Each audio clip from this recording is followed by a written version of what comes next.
have is the tarp giving in the middle over a period of time. And to be honest with you, these tarps have been on houses for a long time. So that's where we try to come in. Scott Gunter with RCS Roofing says he heard of tarps falling through or blowing off during the snow. And while they have to wait for conditions to be safe before getting onto your roof, they can retarp it. Best thing to do is try to make sure the tarp's in good shape. If they don't, they can get it retarped. Insurance company will pay for a tarp because you got to mitigate for your home. But make sure your house is dry. That's the main thing. With the snow melting, this can cause water on the roof, which could lead to leaking, especially if your tarp has been on the roof for a while. Well, there's damage to leaking because when you put a tarp on, you put it on with nails, so there's nail holes there. So, yes, it is kind of a vital thing to get on a movement to get things done. Gunter has heard another issue is it being cold in the house because of the hole. He suggests making sure your tarp is in good condition, and if you can, call a local roofer who may be able to help you get started on fixing your roof. We do have availability if you got your insurance, and a lot of times the insurance won't pay for a full roof, and instead of a repair, we can finance, and we do offer several options. With low temperatures in the two-state, local plumbers are urging you to protect your pipes. Meat Sea Plumbing tells us winter is one of the busiest times of the year for service calls. They say you need to know where your emergency shutoff valve is. That way you can turn off the water in case of an emergency. They also recommended dripping your faucets inside at night with hot and cold water because there are potential consequences if you don't. Outside the home, experts say to make sure any hoses are not attached to faucets and to cover those faucets with styrofoam cover or a towel. It's time now for a quick check of the forecast with Chief Meteorologist Jennifer Chachi. Jenna, it's been a chilly week. Yeah, and it's going to stay chilly even throughout the weekend. So even though our temperatures are warming up a bit, not warming up quite enough yet. And let's take a look at how cold it was this morning. We had some extremely cold temperatures down to 13 in Lincolnton and the Higgins community, which is in Saluda County. Wagner and Aiken, you were right behind at 14 degrees, 15 in Waynesboro. Several CSRA communities around 15 to 18 degrees. Augusta Bushfield got down to 16, which officially ties our record set back in 1960. And check out our record high of 78. Wouldn't that be nice right around now? Now, we've been in the 30s over the past couple of days, so we did at least make it to a high of 41 today. A little bit more comfortable, you could say. And right now on our Terry Lambert Hyundai Skyview cam looking into SRP Park, the field was covered with snow just a couple days ago, but we did see significant melting today. Still some concerns with slick roadways through our Friday morning, but definitely improving conditions as we'll continue to have sunshine tomorrow. That will definitely melt away everything that's left over. But 32 in Thompson, 32 in Evans, Augusta right at 30 degrees now, Aiken at 31, Gibson you're at 32, 28 in Waynesboro, and you can see the temperatures are actually around 8 to even 11 degrees warmer than this time yesterday. So we're taking a break from the teens. We're getting back to around that 20-degree mark for our Friday morning. Still some lingering cloud cover, but the clouds will clear. This weak system to our north really won't be impacting us. Overall, the temperatures are just going to rise a little bit over the next couple of days, and we will have nice sunny skies. Winds aren't too strong. We're only seeing up to around 6 miles per hour, but even a 6-mile-per-hour wind is making it feel like around 25 degrees in Washington and Waynesboro, 27 in Augusta, 26 in Aiken as your feels like temperature, and we're expecting temperatures as low as 15 to 20 tonight pretty much everywhere, but our southern lying counties could see those coldest temperatures. That's where we have the cold weather advisory in effect. For Augusta, we'll be around 21 by 6 a.m., mostly clear skies by the 7 o'clock hour, and as I mentioned, we will be sunny and dry heading into the weekend. Showers coming our way on Monday, and that will be followed by a big warm-up next week. I'll have a look at your 10-day forecast coming up shortly, but back to you, Isabella. Thank you, Jenna. Doctors in the CSRA are seeing more respiratory viruses than anything else, mainly RSV, influenza, and COVID. They are also seeing an increase in cases of the norovirus. Most of these illnesses can be treated at home with over-the-counter drugs, but it's important to know when you should go to urgent care and when you should go to the ER. If you need to know whether or not it's influenza or COVID or RSV or even strep, which can overlap in some people's symptoms, those are best to go to an urgent care for. If you're really short of breath, if you're unusually short of breath, something new, or you have pre-existing conditions like COPD, a chronic lung disease, or asthma that acts up regularly. Dr. Newton says that other than using hand sanitizer and good hygiene, there really isn't a solid way to keep from getting sick without isolating yourself. especially when it comes to airborne viruses like the flu. An investigation is underway after a body was found in Augusta. It happened just before 2:30 on Interstate Parkway. A surveyor team found the body of a man in the woods. So far, no word on the person's identity or cause of death, but investigators say it's suspicious. Officers make an arrest in Richmond County murder case. 20-year-old Deontay Donovan was arrested during a traffic stop on Gordon Highway. He is charged in the murder of 16-year-old Sadiq Brown at the A-Town Wings on Peach Orchard Road. It happened on July 5th. Deputies in the case. Investigators are still looking for 19-year-old Kieran Walters in this case. A former Augusta commissioner is in the hospital tonight. John Clark is in the ICU. He had a heart attack yesterday. Commissioner Catherine Smith Rice says he's currently on life support and she's asking the community for prayers. Clark served as District 10 Commissioner before losing his seat to Wayne Goldfeil in 2022. Friends and fellow church members rallying to help a family in Edgefield County. They lost their home in a fire. It happened yesterday at a house on Edisto Street in Johnston. The family was inside for an e-learning day when one of them heard a smoke alarm go off. They said the fire started in the laundry room after a piece of furniture caught on fire somehow. Thankfully, everyone made it out safely. Very overwhelmed. In a good way and a bad way. Overwhelmed because we've lost a lot, but also overwhelmed at the generosity of everybody in the community. There's a lot of people reaching out to help, and it's very nice. Friends at Victory Baptist Church are working to help this family recover. If you would like to join in the effort, we have more information on our website, WJBF.com. Augusta's point-in-time count is underway, but they need more help. They do this each year to determine the number of homeless people living on the streets. It helps programs that help the homeless get federal money each year. Volunteers are canvassing streets, shelters, and soup kitchens to count as many people as they can. The count ends on Sunday. To volunteer, find the story at WJBF.com. Local shelters opening their doors for those who have no place to go in this frigid weather. The Salvation Army, one of the agencies that always steps up to help. Bria Smith has the latest. We had a few deputies come out and bring a few guests to our doorstep, literally drop them off at our doorstep. And that night was so important. It was a really cold night. It was the night we got, a lot of the snow. Augusta Rescue Mission is just one of many places in Richmond County who open their doors for those with no place to go. Salvation Army Major Jonathan Raymer says their count went up. From about Friday of last week, we saw on average about 15 to 20 more per night. Augusta Rescue Mission Director Christopher Jones and Salvation Army's Center of Hope Director Major Raymer say a warm space to sleep is not all guests were offered. When an overnight guest checks in, we do give them this resource bag. It has some basic supplies in it, toiletries, a throw blanket. It's got some snacks that they can eat throughout the day, hand warmers, bottled water. And we give this to every guest that checks in at night, and they can get another one the next day if they want to. It's a great thing to be able to be a lifeline for those who are experiencing homelessness, to know that it's a place that is you can come, that's safe, that will make sure that you are taken care of in that way, and we didn't turn anyone away during that time. And so it is, we want to do the best we can to serve those who are in need.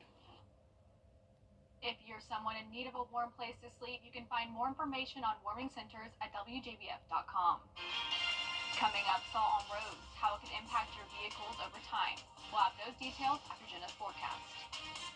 And we'll still see mornings near 20 degrees over the next 2 days, but check out Sunday. We're finally getting into those upper 50s in some places. We'll see some more clouds moving in, and that will be followed by a rain chance Monday. I'll have a look at your futurecast when we return.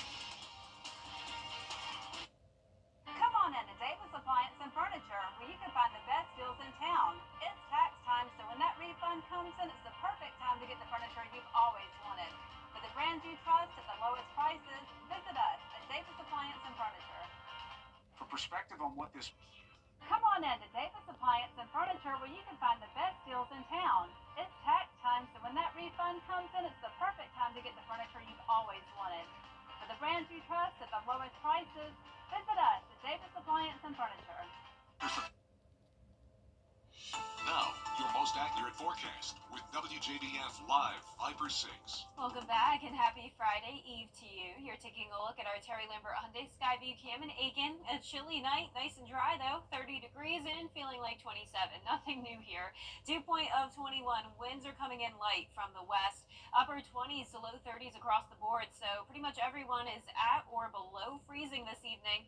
But like I mentioned at the top of the show, it is at least warmer than it was last night. So not many places will dip down into the teens tonight. We do have some cloud cover keeping those temperatures a bit warmer tonight, but the skies will clear by tomorrow afternoon. Now we tied the record today at Augusta Busch Field for the record low temperature of the day. 16 was our recorded low today, and that was the same temperature back in 1985 and 1960. So it's very normal to have our temperatures dip down into the teens, especially at this time of the year. On average, it actually happens for the first time on December 27th, so we're actually a little bit behind schedule. But it is interesting to point out that 2023 had no mornings below 20. So sometimes we have warmer years than others, and so far this is a pretty cold winter for us, but it could be worse, right? Coldest temperature on record was January 21st of 1985. Send me a message on Facebook or over email if you remember this cold day. -1 degree. I can't even imagine forecasting a temperature that cold. Now, because we will have some mornings still, or the morning but still below freezing, we do have the possibility of any leftover moisture still refreezing, especially in our southern lying counties where there was the most snow. So secondary and less traveled roadways have the highest impact or highest possibility of some icy roadways tomorrow morning. Now this is what the black ice looks like. I took this picture last night, so notice the difference between the normal pavement and where it's icy. And the reason you can see this is because I turned the flash on to take the photo, but without the flash you really can't tell the difference between the normal pavement and the ice. That's why it's called black ice, because it's clear ice that just blends with the black pavement. So still very dangerous. Remember, it's not just with driving that you have to watch out for, but even just walking around, you need to be very careful and walk slowly. Tomorrow morning we'll be at around 23 degrees, climbing to the upper 40s in the afternoon. 50 back again on Saturday, and then getting closer to 60 degrees by Sunday. And as I mentioned, we will see some more clouds moving in, and temperatures will be warmer with the cloud cover next week. 62 on Tuesday, 65 on Wednesday, feeling like springtime compared to where we've been at. But here's the rain that's coming in on early Monday morning. So there's a look at midnight. Cold front pushes through, and then by around 6 a.m. Monday, pretty much widespread rain across the area, and a few showers even lingering into the afternoon. So we'll be watching that very closely for you on Monday, but we are expecting it to just be rain. No frozen precipitation in the forecast next week for a change. And once again, we'll start to see that warm up to 62 on Tuesday, and then by next weekend we are falling back down into the mid-50s again. But Isabella, I'm really looking forward to those 60s next week. Yes, absolutely. Thank you, Jenna. The salt mixture used to pre-treat roads ahead of this week's winter storm can cause problems for your car. If you don't take care of it soon, that includes rust. That's why you may see car washers busier than usual. Many people go as soon as they open after an ice and snowstorm. And eat away, especially fuel lines, which a lot of them are made out of aluminum, and aluminum can deteriorate very fast because of the salt. That salt will stay on there, and it clings on, and it starts deteriorating the car after quite a few years. A trip to the car wash can keep drivers from a pricey repair in the future. Coming up, South Carolina State Auditor resigns. We'll have those details when we come back. To get the weather you need to see the whole picture. That's why Live Viper 6 gives you the Skyview Network. Get a live view of traffic and weather from all over the CSRA. Available online 24 hours a day at WJBF.com and the free Live Viper 6 mobile app. The WJBF Live Viper 6 Skyview Network. Powered by Terry Lambert Hyundai. Low prices, big selection, and committed to quality customer service. The South Carolina State Auditor has resigned after an investigation into a state accounting error. Caroline Yaffa has the resignation letter and more. The resignation of South Carolina State Auditor George Kennedy III is the second resignation of a state official. In a report we told you about last week, financial accounting firm Alex Partners reported the $1.8 billion never fully existed. $245 million was the only reportable investable cash. and the other $1.6 billion was accounting errors. The report shows certain documents that establish the auditor's involvement in the relevant events in the history of the $1.8 billion. We have a copy of the resignation letter that Kennedy sent to Governor Henry McMaster, which reads in part, I believe that it is in the best interest of the state auditor that I resign from my position as state auditor effective today. Governor Henry McMaster has accepted the resignation and thanked Kennedy for his 9 years of service to the state. We spoke with Republican Senator Larry Grooms and Democratic Representative Heather Bauer, who said they are pleased with the resignation. They also called on the resignation of Treasurer Curtis Loftus. For the good of our state, I hope that Treasurer Loftus will see the handwriting on the wall and follow the examples of Richard Ekstrom and George Kennedy and resign. Representative Bauer says, good job taking responsibility. Treasurer Loftus should have some humility and do the right thing and resign. To spare taxpayers, he should do the right thing. The longer he's in office, the more money he's wasting. In a one-on-one interview last week, we spoke with Loftus about the calls for his resignation. Take a listen. Heather Bauer filed today for your impeachment or resignation. Can you say anything about that? I'm not interested. Today, Loftus's office sent us this statement. I would like to thank George Kennedy for nearly 10 years of public service to the state of South Carolina and wish him well. We will continue to support the state auditor's office during this time.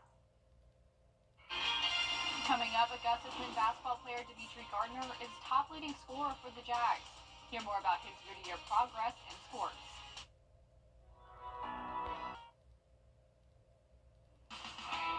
Now, WJBF sports coverage you can count on. Augusta men's basketball guard Dimitri Gardner is making a name for himself. He's not only the Jags' leading scorer, but also ranks top 15 in the entire country, averaging 23.1 points per game. The junior scoring average increased from last season at 17.5 points per game. The Virginia native in just 2 seasons is closing in on 1,000 career points. Now, after an 0-4 start to the season, Gardner has helped the Jags to an 11-5 year so far, now in a 3-way tie for first with 5 wins in the Peach Belt Conference. The key to his progress this year has been his summer workouts and focusing on winning a championship. Honestly, knowing how good I could be with the basketball. So all my life, people have been telling me that I'm better than I know. And then it finally one day just clicked to me. And they said, like they say here, I just wanted to wake up one day and be a basketball player. I was a redshirt that year. They made it to the national championship my first year. So I kind of know what it takes to get there and stuff like that, how they got to play and the competitiveness you have to have. And in women's hoops, the highly anticipated top 5 matchup between South Carolina and LSU kicks off Friday at 5 p.m. The Gamecocks are 17-5 against the LSU Tigers in the Dawn Staley era, winning the last 16 contests.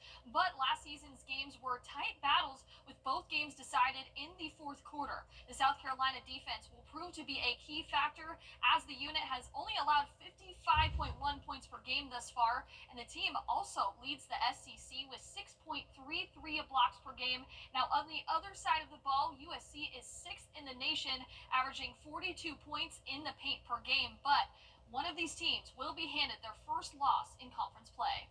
Our willingness to get stops, our willingness is to disrupt, our willingness to not give teams what they want to do best. LSU wants to play in transition. LSU wants to execute a ball screen offense and execute. They want to execute with the battle of the boards. Tip-off set for 5 p.m. on ESPN. And in high school basketball, the North Augusta Yellow Jackets, off to a 15-0 start. They'll square off against their in-state rival Midland Valley. The Mustangs, on the other end, are riding momentum themselves with a 7-game winning streak. Most recently, key wins against Aiken and South Aiken. Tip-off set for Saturday, 6:30 p.m. And the Masters is hosting a job expo this Saturday from 9 in the morning until 1 in the afternoon at the Legends Club in National Hills Shopping Center on Washington Road. Jobs available include concessions and hospitality. You must be at least 16 years old as of March 26th of this year.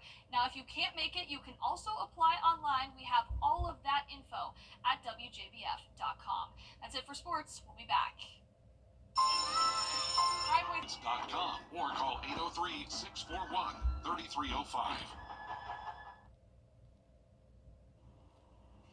And last but not least, we take you inside the Museum of Broadway in New York City. A new exhibit is bringing to life the rich legacy of Black storytellers who have shaped the history of Broadway. Janae Caldwell got a first look at the exhibit. At the Museum of Broadway, visitors can journey through centuries of theatrical history. Now, a new exhibit takes center stage, spotlighting the enduring legacy of Black playwrights, lyricists, composers, and authors who have shaped Broadway's history. Ben West is a musical theater artist and historian. There are a number of Black authors in the musical theater space, I will say in particular, who are often overlooked. So it's incredibly important, I feel certainly, and I think the folks at the museum feel, to recognize these voices and to understand the context and to understand where we come from. Crafting Excellence, Black Storytellers of Broadway is an exhibit highlighting the contributions of more than 40 trailblazers whose original plays and musicals have graced the Broadway stage. It focuses on artists from the past and present. It's about, for me, being comprehensive in the coverage. So do we have folks from the turn of the century? Do we have folks mid-century? There was, for example, a wave of Black work in the 60s and 70s. Do we have that represented? The installation showcases artifacts like this stage model of MJ the Musical and iconic costumes from popular musicals like The Color Purple and Choir Boy. This dress was worn by the late Tony Award nominee Eartha Kitt in The Wild Party, a musical directed by George C. Wolfe, who was also honored in the exhibit. He co-authored the book for that particular show. It takes place during the Jazz Age, and it is based on a poem. The walls are adorned with dozens of Black Broadway icons, including the legendary James Baldwin. Museum staff hope visitors leave with a deeper appreciation of how these artists have shaped and continue to shape the evolution of Broadway. I would love to go to Broadway. Oh, I know, it's awesome. Broadway is a lot of fun, guys. I haven't been to New York in a while, but it's great. Yeah, I have been. It's just I was so young, so we need to go again. And typically I wouldn't want to go up there because it's so cold, but it's just as cold down here. So Exactly. might as well go up to Broadway. Our 10-day forecast showing cold temperatures sticking around through the weekend. Lows are still near 20, and then highs are near 50. Next week we're getting into the 60s though, so we'll have a 40% chance of rain on Monday, followed by 62 on Tuesday, 65 on Wednesday. And notice next week the low temperatures are also warming up. We'll finally have some above freezing mornings again. The news continues at the top of the hour on News Channel 6 at 11. And Hogan's Heroes is next here on BTV. Have a great night.